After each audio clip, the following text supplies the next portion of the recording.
말씀의 제목은 진정한 부요함을 누리는 교회입니다.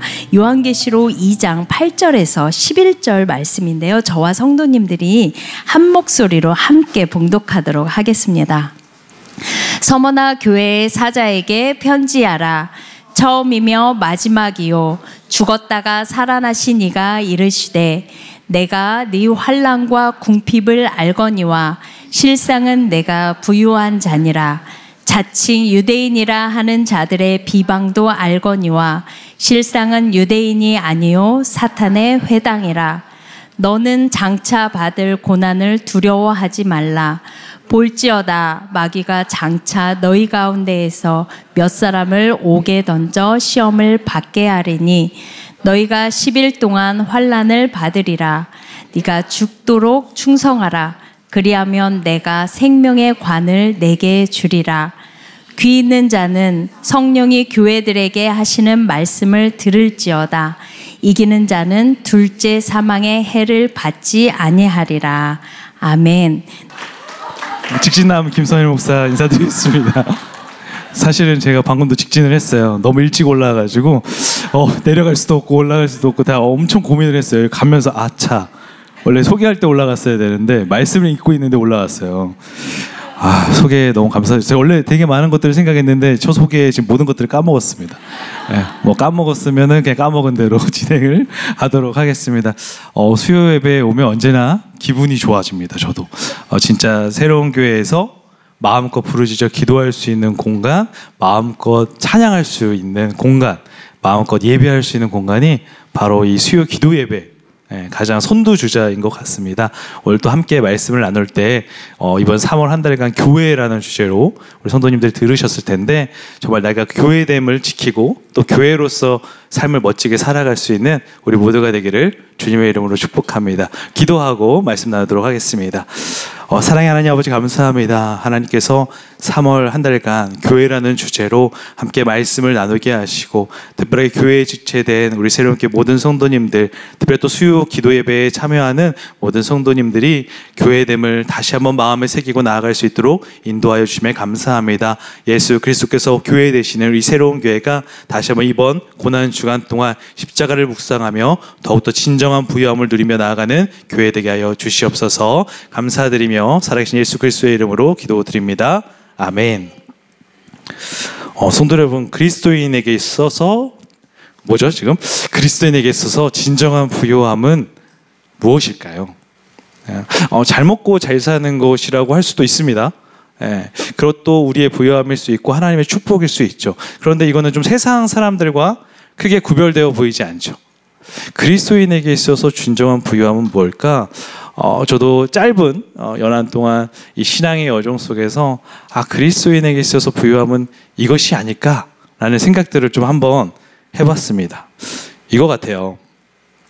갑작스러운 질병의 확진 속에서도 하나님을 바라보는 사람들, 이게 그리스도인들, 교회의 부요함인 것 같습니다. 또 내 상황이 아무것도 바뀌지 않았는데 예배의 자리와 기도의 자리를 사수하는 것, 이것도 그리스도인이 가진, 교회가 가진 부요함인 것 같습니다. 무엇보다 이게 굉장히 좀 은혜인 것 같은데, 고난이라는 단어 앞에 굴복하지 않고 하나님께 충성하는 사람들, 이게 바로 그리스도인이자 교회인 것 같습니다. 사실 우리가 몸이 갑자기 이상해지고 또 우리 가정의 형편이 어려워졌을 때 어떤 문제를 해결하기 위해서 간다 할지라도 내가 듣고 싶은 소리를 듣지 못할 때도 많이 있으실 겁니다. 저 또한 그런 일들을 경험했었고, 그 가운데 믿음이 있는 사람들, 또 그리스도인들은 이런 길을 택해요. 하나님께서 이 시간 동안 우리에게 허락하신 것이니 하나님을 바라보며 더욱더 기도해보자. 이거는 세상이 가질 수 없는 겁니다. 오직 교회만이, 그리스도인들만이 가질 수 있는 부요함입니다. 오늘 서머나 교회는 7교회 중에 빌라델비아 교회와 2교회가 칭찬만 받았던 교회죠. 이게 빌라델비아와 서머나를 그냥 하나의 상징적인 교회라고 볼 수 있을 것 같습니다. 우리 새로운 교회 하나님의 칭찬받기에 합당한 교회인데요. 교회에 지체된 우리 성도님들이 서머나 교회가 왜 하나님께 칭찬만 받았을까? 이거 한번 마음에 새기면서 우리도 그 교회가 갔던, 아니 그 교회 이상으로 하나님께 더욱더 칭찬받고 정말 진정한 부요함을 누리는 교회로 더욱더 앞장서 나아갈 수 있는 우리 새로운 교회가 되기를 주님의 이름으로 축복합니다. 오늘 함께 말씀을 나누기에 앞서서 이 서머나 지역에 대해 우리가 알 필요가 있습니다. 서머나 교회는요, 에베소 지역에서 북쪽으로 약 50km 정도 떨어진 도시로서 오늘날에는 이즈미 혹은 이즈미르라는 단어로 불리고 있습니다. 그리고 터키에서도 약 3번째 정도로 큰 항구 도시입니다. 항구 도시라는 것은 굉장히 큰 부요함을 누리는 도시, 그리고 경제적으로 풍족한 도시임을 우리가 알 수 있죠. 또 사도 요한의 시대에는 에베소 교회와 견줄 정도로, 에베소 지역과 견줄 정도로 굉장히 큰 항구 도시였다고 합니다. 그리고 이미 서머나 지역 하면 풍요로운 도시가 이제 이 꼴 되는 거예요. 그런데 이 도시가 로마를 또 되게 사랑했어요. 로마를 너무나도 사랑해서 황제 숭배에 있어서 굉장히 어느 도시보다 앞서 나갔던 도시였고요. AD 26년에 당시에 많은 교회들이 가지고 싶었던 특권이 있는데 바로 로마 황제 티베리우스에게 새로운 신전을 바치는 특권을 가지고 싶었습니다. 서머나 지역이 이거를 다 특권을 차지한 거예요. 그래서 이 로마의 역사가 시세로가 이 서머나에 대해서 이렇게 말합니다. 우리의 동맹 중에 가장 신실한 동맹국, 이게 바로 서머나 지역이었습니다. 이 로마의 등을 업고 이 서머나 지역의 어떤 경제적인 환경들을 바라보면서 굉장히 풍요로운 부요한 도시로의 삶을 살아갔다는 거죠. 그런데 그러면 서머나 교회와 그리스도인들은 어떤 삶을 살았을까요? 우리 9절의 말씀을 한번 읽어보도록 하겠습니다. 내가 내 환난과 궁핍을 알거니와 실상은 내가 부요한 자니라. 자칭 유대인이라 하는 자들의 비방도 알거니와 실상은 유대인이 아니요 사단의 회당이라. 환난과 궁핍을 받았다라고 말을 하고 있습니다. 이 환난이라는 것은 예수 그리스도를 믿음으로 말미암아 생기는 외부의 압박, 압력이라고 생각하면 되고요. 궁핍은 그 예수 그리스도를 믿는 그리스도인으로 살아감으로 인해서 생기는 경제적 빈곤을 말하고 있습니다. 왜 이 풍요로운 도시에서 왜 서머나 교회의 성도들은 왜 그러한 삶을 살아야만 했던 것일까요? 먼저는요, 이 서머나 지역의 사람들이 장사를 너무나도 잘했겠죠. 경제적인 풍요로움이 있었으니까. 근데 이 사람들이 상인 조합 가입을 만들어서 이곳에 가입을 하면 앞으로 이 장사하면서 살아가고 또 앞으로 가정 경제를 일으키는데 전혀 부족함이 없이 살 수 있었다는 거죠. 근데 이 상인 조합을 가입하는 조건이 있었습니다. 그 조건은 1년에 몇 번씩 정기적으로 신전에 가서 로마 황제를 향해 내 주 나의 하나님이여 라고 고백해야만 했습니다. 또한 그 황제가 자신들을 먹고 살기에 부족함이 없도록 채워주는 자라는 고백도 해야 했습니다.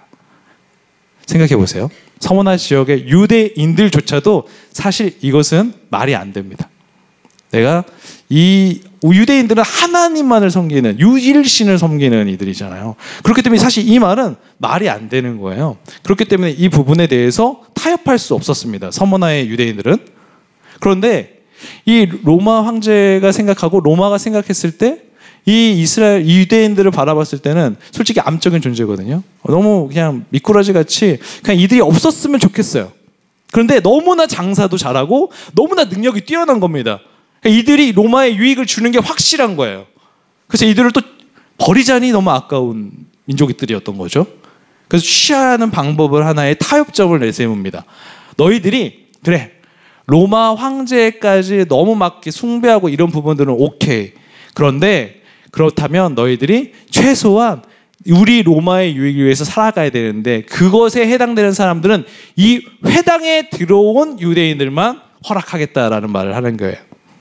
그러니까 유대인들 중에서 그 회당에 들어가기 위해서 이제 많은 사람들이 노력을 하겠죠. 회당에만 들어가면 어쨌든 의 로마 황제를 섬기지 않아도 상업조합에 들어갈 수 있으니까 먹고 사는 빈곤의 문제들은 좀 해결될 거고 더 이상 또 핍박도 받지 않겠지라는 생각을 했을 겁니다. 그런데 문제는 유대인들 중에서 예수 그리스도를 믿지 않은 사람들도 있었고 예수 그리스도를 믿는 사람들도 있었다는 거죠. 이 회당에는 예수 그리스도를 믿지 않는 사람들만 들어가고 이 사람들이 그리스도인의 들어옴을 방해하고 막았습니다. 자기들과 다른 사람들인 거죠. 그러고 인해서 이 그리스도인들, 예수 그리스도를 따르는 사람들은 점점 더 어려워지게 된 것입니다. 이 9절의 말씀을 보면 이런 말이 등장하잖아요. 자칭 유대인이라는 자들의 비방도 발거니와 실상은 유대인이 아니요 사단의 회당이라. 유대인이라고 말하고 있지만 그들은 사단의 회당에 불과하다. 그들의 공격도 받아야만 했던 것이 그 당시 서머나 지역에 있는 교회들 그리고 그리스도인들의 모습이었다라고 말을 하고 있는 것입니다. 사랑하는 성도 여러분, 이 모습만 보더라도 지금 이 부유하고 풍요로운 도시 속에 그리스도인들이 걸어야 하는 걸음이 결코 쉽지 않았다라는 것을 우리가 볼 수 있습니다. 경제적, 정신적, 육체적으로도 너무나도 어려운 시간들을 보내는 곳이 바로 서머나 교회의 사람들이었다는 거예요. 그런데 이 서머나 교회는 이러한 환경 속에서 배경 속에서 어떻게 하나님께 칭찬받으며 믿음을 지킬 수 있었을까? 그들은 왜 진정 부유한 자라는 말을 들을 수 있었을까? 그 비결을 오늘 함께 나누기를 원합니다. 첫 번째는요, 수많은 어려움 속에서도 하나님께서 알아주신다는 것을 잊지 않는 진정한 부유함을 소유한 사람들이었습니다. 9절 말씀 다시 한 번만 읽어보도록 하겠습니다. 9절 읽겠습니다. 내가 내 환난과 궁핍을 알거니와 실상은 내가 부유한 자니라. 자칭 유대인이라는 자들의 비방도 알거니와 실상은 유대인이 아니요 사단의 회당이라. 알거니와가 보입니다. 그러니 즉 너무나도 힘든 환난과 궁핍 가운데 있지만 주님께서 알고 있다. 너희들이 유대인들이라는 자들의 비방도 받고 있지만 이 주님께서 알고 있다라고 말을 하고 있는 것입니다. 그들이 받고 있는 환난과 궁핍에 대해서 한번 더 고민을 해봤어요. 이런 이제 부모님들이 많이 계시니까 나 혼자 굶는 거는 견딜 수 있어요. 그렇지 않습니까? 제가 혼자 있을 때 뭐 굶는 거 그렇게 굶는 건 좀 약간 불안이죠. 돈이 없어서 굶는 거 같은데 돈이 없어서가 아니라 그냥 먹고 싶지 않아서 굶는 거는 할 수 있어요. 좀 힘들어서 뭐 한 끼 건너뛰는 거 괜찮아요. 그런데요, 이 아버지가 되고 보니까요, 아내와 딸이 굶는 것은 도저히 견딜 수가 없어요. 한 번도 경험해보지 못했지만 견딜 수가 없을 것 같아요. 그런데 서머나 이 지역을 살아가는 그리스도인들은요, 그 상업조합도 들어갈 수 없고 수많은 핍박을 받으면서 경제적인 활동도 할 수 없었을 겁니다. 그로 인해서 사랑하는 아내와 사랑하는 자녀들에게 사랑하는 부모님을 경제적으로 풍족하게 채워주지 못했을 겁니다. 끼니를 굶는 일이 빈번하게 일어날 수밖에 없는 상황을 그들이 겪을 수밖에 없었다라는 것을 말하고 있는 거죠. 또 유대인이라는 그 사람들의 비방 이런 부분들에 대해서 한번 생각해 보세요. 이런 거예요. 내가 믿었던 사람이 나를 배신한 겁니다. 내가 한 민족이라고, 내가 형제요 자매라고 생각했던 같은 민족이 배신하는 거예요. 우리나라의 일제강점기를 한번 생각해 보면 좀 비슷할 것 같아요. 우리 일제강점기에 독립운동가들, 의병들이 얼마나 많이 일어났습니까? 이 나라를 지키기 위해서 애국자들이 얼마나 많이 일어났습니까? 그러나 그들 가운데 이 애국자들의 암적인 존재들이 있었죠. 친일파들도 많이 있었습니다. 자신의 유익을 위해서, 이익을 위해서 이 국가의 안전을 도모하기보다는, 이 국가를 위해 힘쓰기보다는 자신의 가족만 잘 먹고 잘 사는 것을 선택했던 친일파 같은 사람들도 있었죠. 이 유대인의 비방은 어찌 보면 그리스도인들에게는 이렇게 느껴졌을 것 같아요. 아니, 내가 너를 믿었는데 우리 한 민족 아니야? 하나님의 말씀이 이 민족 가운데 서로가 서로를 사랑하고 서로를 아끼고 서로에게 떡을 떼며 교제하는 것이 우리의 모습이 아니었어 라고 말할 수 있지 않았을까요? 그러나 지금 그들은 그러한 일들도 경험해야만 했다는 것입니다.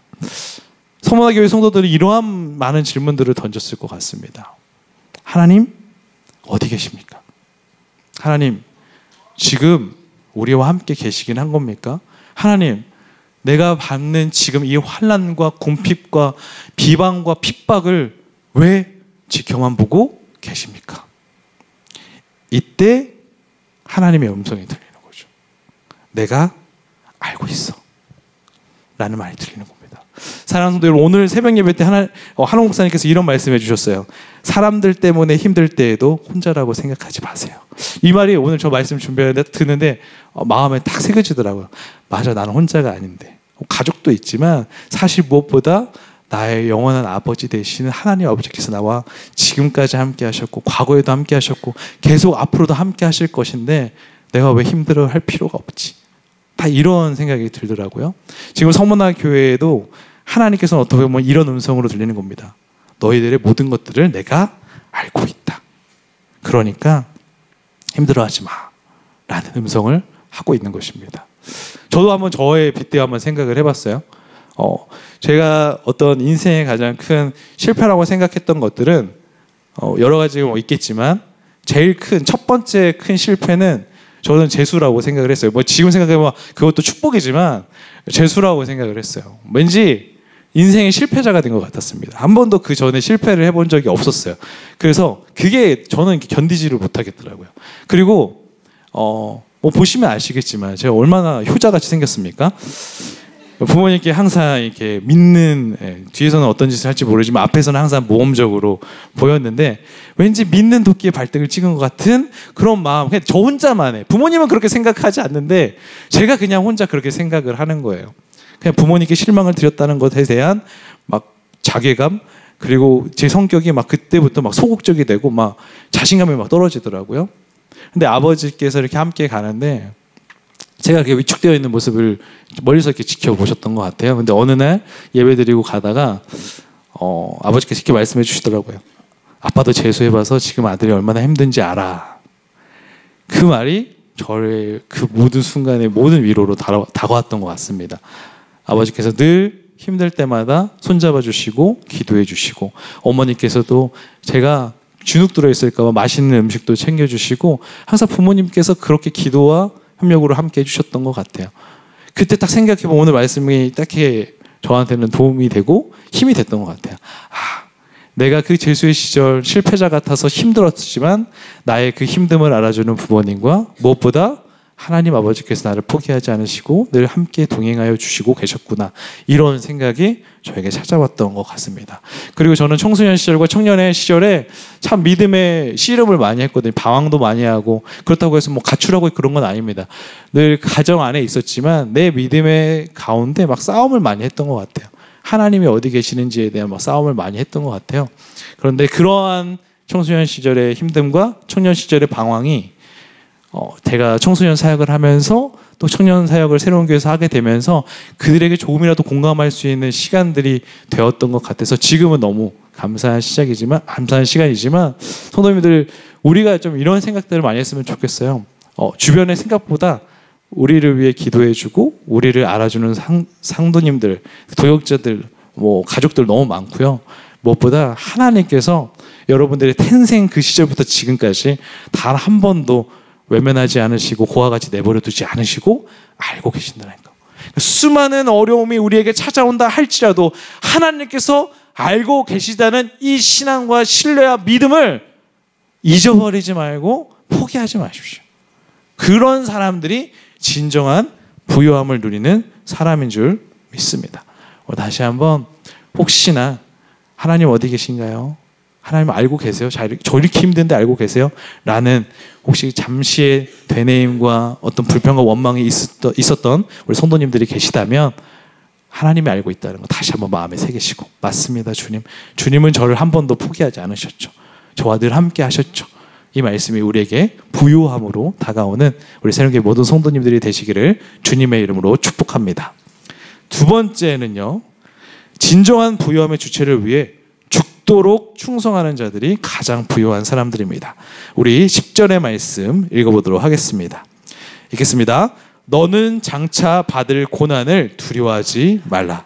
볼지어다 마귀가 장차 너희 가운데에서 몇 사람을 옥에 던져 시험을 받게 하리니 너희가 10일 동안 환난을 받으리라. 내가 죽도록 충성하라. 그리하면 내가 생명의 관을 내게 주리라. 아멘.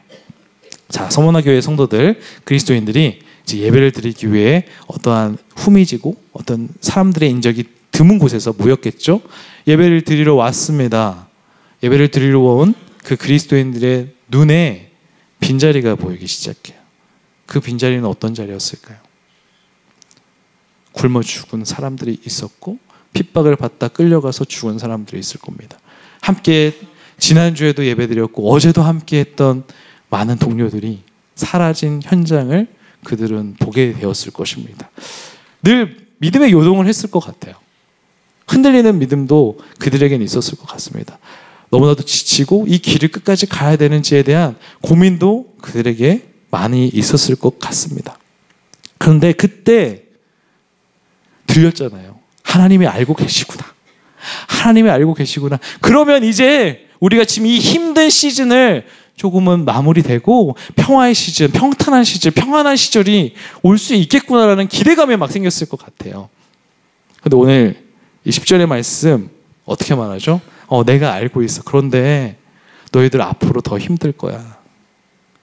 그런데 두려워하지 마라고 말씀하고 있는 것입니다. 사실 막 이런 말들은 우리에게 막 그렇게 위로가 되지 않아요.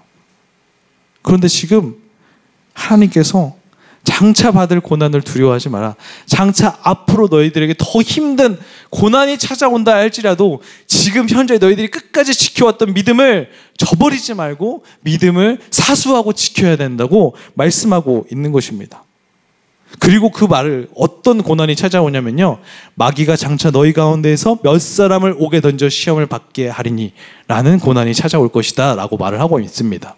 이것은 어떠한 고난이냐면요. 바로 서머나 교회의 성도들이 앞으로도 그 믿음을 지키고 믿음을 사수하다가 옥에 갇혀 죽게 되는 일들이 앞으로도 더 일어날 수 있다라는 거예요. 이런데도 두려워하지 말라고? 이런데도 하나님 당신이 살아계신 우리의 아버지가 맞습니까? 당신이 정말 이 교회의 주인 되어주시는 분이 맞습니까? 라는 수많은 질문들과 기도와 그 예배 현장 속에서도 몇 사람들은 굉장히 힘들어했을 것 같아요. 실제로 어떤 일들이 펼쳐졌냐? 약 이 말씀이 선포되고 이 요한계시록이 선포되고 약 100여 년 후에 우리가 잘 알고 있는 폴리갑이라는 사람이 있습니다. 폴리갑이요. 사도 요한의 제자이자 이 서머나 교회의 영적 지도자입니다. 영적 지도자가 이런 일들을 경험해요. 김영희 씨가 쓴 나는 그리스도인입니다 라는 책을 보면 폴리갑의 순교의 그 역사를 좀 기록하고 있는데 이런 말을 합니다. 이 총독이 계속적으로 황제에게 제발 그리스도를 저주하고 황제의 수호신에게 절해라, 경배하라. 그러면 지금 당장이라도 너를 풀어주겠다라는 말을 합니다. 그런데 이런 말을 합니다. 만약 당신이 황제의 수호신에게 맹세하리라고 헛된 기대를 하고 있거나 내가 누구인지 모른 채 하고 있다면 분명히 들으십시오. 나는 그리스도인입니다. 그리스도인이기 때문에 나는 절대로 절할 수도 없고 절대로 저주할 수도 없고 절대로 나의 믿음을 포기할 생각이 없으니 헛된 생각 버리고 당장 당신이 원하는 대로 하십시오 라는 말을 합니다. 그리고 우리가 잘 알고 있는 이 말도 있죠. 그리스도를 저주하면 석방시켜 주겠다는 말을 하는데 이때 이런 말을 합니다. 내가 지난 66년간 그리스도를 섬기는 동안 그리스도는 한 번도 나에게 잘못한 일이 없는데 내 어찌 나를 구원해 준 내 왕을 저주할 수 있겠어. 우리 성도님들 이 말은 많이 들어보셨을 것 같아요. 폴리갑은 그대로 화영장에서 그렇게 순교를 하게 됩니다. 그로 인해서 지금까지 서머나 교회의 영적 지도자이자 최고의 순교자, 그리고 그 서머나 교회의 12번째 순교자였다라고 기록되어 있더라고요. 이런 일들이 예언이 성취되는 일도 일어났어요. 근데 지금 서머나 교회의 그리스도인들에게 지금 주님께서 이런 장차 큰 고난이 오더라도 두려워하지 말고 내가 너희와 함께하고 내가 너희에게 큰 부요함을 주고 있으니 걱정하지 말라고 지금 말하고 있는 것입니다. 많은 그리스도인들이 흩어지려는 위기도 있었을 것 같아요. 더 이상 못 해먹겠다. 내가 그리스도인으로 사는 거 너무 힘들다. 내가 진짜 그냥 차라리 숨어 살면 숨어 살았지 내 신앙 지키다가 나도 우리 가족도 죽을 수밖에 없겠다라는 막 그런 믿음의 요동이 많이 졌을 것 같습니다. 그런데 서문화 교회는 그 와중에도 수많은 믿음의 건강한 공동체가 있었기 때문에 끝까지 믿음을 지켰던 거예요. 그리고 두려워하지 않아야 되는 이유에 대해서 주님께서 이제 차근차근 왜 너희들이 두려워하지 않고 이 믿음을 사수해야 되는지를 말해주는데요. 첫 번째는 10일 동안 환난을 받으리라 라는 말을 합니다. 10일 동안 환난을 받으리라 라는 말에 담긴 의미는 10일 동안의 환난은 너무나 큰 환난이에요. 너무나 큰 고통입니다. 아마 우리가 이거를 감당할 수 있을까 싶을 정도의 고통이에요. 그런데 끝이 있다는 겁니다. 성도 여러분, 여행이라는 부분을 한번 생각해 봤어요. 끝이 없는 여행, 축복일까요? 여행을 떠났어요. 계속적으로 여행만 하고 있어요. 종착지가 없습니다. 축복일까요? 축복이 아닐 것 같아요. 3박 4일만 여행 갔다 오면 어떻게 우리 이런 말 하지 않습니까? 집이 최고예요. 집이 최고예요, 진짜. 그런데 계속적으로 그 길을 간다? 쉽지 않잖아요. 천국으로 가는 길, 하나님 나라를 향한 가는 길, 우리가 이 믿음의 길을 가는 거, 왜 우리가 나그네의 인생이라고 하지만 왜 축복입니까? 끝이 있어요. 끝이 있기 때문에. 좀 우스게 약간 좀 재밌게 표현하면 고난주간 이 일주일간 얼마나 피곤하십니까? 그러나 우리가 왜 기뻐요? 끝이 있어요. 네, 끝이 있지 않습니까? 네, 우리는 우리 토요일 날 멋지게 새벽 예배를 마치고 부활과 함께 우리 다시 한번 또 살아나게 그러지 않습니까? 이게 끝이 있는 거는 소망이 있어요. 끝이 있다는 것은 희망이 있습니다. 주님께서 왜 두려워하지 말아야 되냐면 이 환난과 이 고통은 끝이 있어요. 그 끝에 예수님께서 하나님께서 두 팔 벌려 우리를 맞이할 준비를 하고 계시다는 거죠. 그리고 그때 뭘 주세요? 생명의 면류관을 주세요. 생명의 면류관을 주시겠다고 말씀하십니다. 근데 또 여기서 진정한 부요함을 가진 사람들의 아까 말했던 비결이 나오는데 또 이게 하나 또 있습니다. 죽도록 충성하셔야 돼요.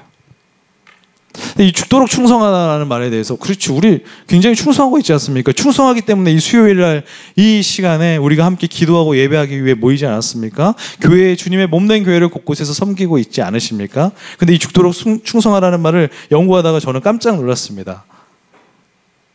이 의미가 충성하라. 그리하면 반드시 너는 죽을 것이다 라는 말입니다.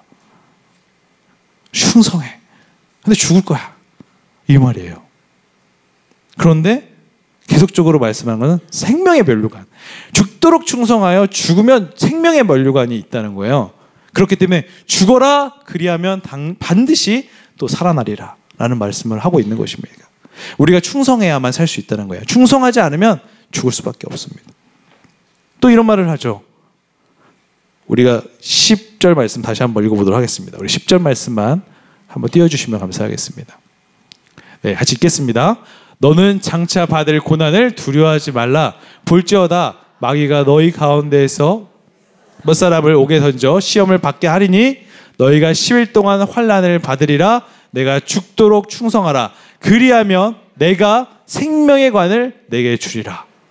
생명의 관을 내게 주리라 말하죠. 11절 말씀도 한번 읽어보겠습니다. 11절 말씀 읽겠습니다. 시작. 귀 있는 자는 성령이 교회들에게 하시는 말씀을 들을지어다. 이기는 자는 둘째 사망의 해를 받지 아니하리라. 둘째 사망의 해를 받지 아니하리라. 이것은요, 우리 육신의 죽음이에요. 우리 죽을 수밖에 없어요. 그러나 둘째 사망의 해를 받지 않는다는 것은 영원의 세계에서 영원한 생명을 주시겠다는 것을 말하고 있는 겁니다. 여러분들이 하나님의 나라에서 영원한 생명을 소유한 자로 구원받은 백성으로 살게 하겠다고 지금 말씀하고 있는 것입니다. 성도 여러분, 그들은요 귀 있는 자였어요. 서문화 교회 성도님들은 정말 귀 있는 자로 너무나도 힘들고 고통스럽고 해도 끝까지 그 말씀 붙들고 갔어요. 그 말씀 붙들고 그래 생명의 관이 여기 있으니까 내가 죽도록 충성해야지. 하나님이 알아주신다는데 두려워하지 말고 내가 지금 이 장차 올 고난도 견뎌내야지. 끝까지 믿음을 지켜냈던 사람들입니다. 그렇기 때문에 주님께서 칭찬해 주신 거예요. 타협하지 않는 신앙을 살았기 때문에. 이들이 어떻게 이럴 수 있었을까 막 고민을 해봤어요. 제가 예전에 한번 이 예수 그리스도의 삶에 대해서 한번 묵상하면서 적어본 글이 있는데, 이것 때문에 그들이 버틸 수 있지 않았을까라는 생각을 해봤습니다. 예수님의 인생을 한번 살펴보세요. 또 마침 고난주간이랑 잘 맞는 것 같습니다. 예수님처럼 참 가난하고 배고프고 정말 없어 보이게 태어나서 사신 분이 없으신 것 같습니다. 좀 거친 말이 있어도 이해하시고 들어주시면 좋겠습니다. 태어날 때요, 길이 없어 천사를 보내어 정혼한 여자의 자궁을 빌려 길을 삼고, 또 태어나서 짐승 밥그릇에 태어나시고, 또 태어나자 왕이 죽이려 하니 자기 동네로 들어가지도 못하고 쫓겨가셔서 나중에는 죽어서까지 남의 무덤을 빌려서 돌아가신 분이십니다. 이렇게 가난하고 궁핍하게 살아간 분은 예수님밖에 없으신 것 같습니다. 그런데요, 이분이 이 세상에 생명을 주신 가장 부유한 분임을 알게 됩니다. 정말 환난을 당하셨거든요. 그런데 십자가에 죽으시려는 그 순간 강도에게 생명을 주셨습니다. 지구상의 모든 사람이 살고 싶다고 하면 온 세상에 생명을 그대로 주실 수 있는 분이 예수 그리스도십니다. 이런 부유하신 예수님이 우리 안에 계신 거예요. 강도에게 죽는 순간 하늘나라 낙원에 있게 한 분이 그분이신데, 성령의 교회들에게 하신 말씀을 들으라, 환난을 잘 견디는 너에게 둘째 사망의 해를 받지 않을 것이다. 이 말을 허락한 이분, 얼마나 부유하신가요? 감히 누가 가장 부유한 가치를 가지고 있는 생명을 주실 수 있습니까? 예수 그리스도밖에 없어요. 서문화 교회의 그리스도인들은 이것을 알았던 거죠. 우리에게 가장 최고의 가치인 생명을 줄 수 있는, 구원을 주실 수 있는 분이 예수 그리스도시다. 예수 그리스도의 삶이 저러셨다면 우리도 예수 그리스도의 삶을, 믿음의 길을 따라가야 한다. 이걸 알았기 때문에 그들은 지켜냈다는 것입니다. 고난주간에 십자가를 묵상해 봅니다. 십자가를 묵상해 보면요, 세상 사람들이 바라보고 세상의 가치를 보면 가장 비참하고 수치스러운 일이죠. 가장 궁핍한 길입니다. 그런데 주님께서는 그 십자가가 가장 영광스러운 길이라고 말하죠. 왜요? 십자가 없는 부활이 없기 때문입니다. 십자가가 있었기 때문에 우리는 부활의 영광이란 최고의 승리를 누리는 하나님의 백성으로 설 수 있기 때문에 지금 우리에게 그것을 가르쳐주고 있는 것입니다. 저는 확신합니다. 서문화 교회의 그리스도인들은 이것을 알았기 때문에 그 모진 환난과 궁핍 속에서도 믿음을 지켰어요.